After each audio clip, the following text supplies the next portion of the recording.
China's economic growth faltered in August, with factory output and retail sales registering their weakest performances since August 2024. This slowdown is fueling a debate among economists about the necessity of additional government stimulus to achieve the annual growth target of around 5%. Industrial production expanded by a mere 5.2% year-on-year, falling short of projected 5.7% and marking the lowest figure since August 2024. Similarly, retail sales, a key indicator of consumer spending, grew by only 3.4%, the slowest pace since November 2024, and significantly lower than the anticipated 3.9%. The underwhelming economic figures highlight the challenges facing China's economy.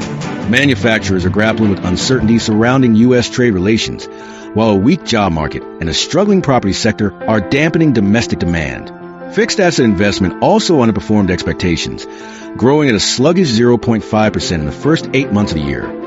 Its worst performance outside of the pandemic, the weakening economy has led to rising unemployment, reaching a 6-month high of 5.3% in August. Furthermore, new home prices experienced a decline, further exacerbating the existing property crisis and impacting household wealth and confidence. Despite the gloomy data, some economists argue that the current situation doesn't necessitate immediate large-scale stimulus.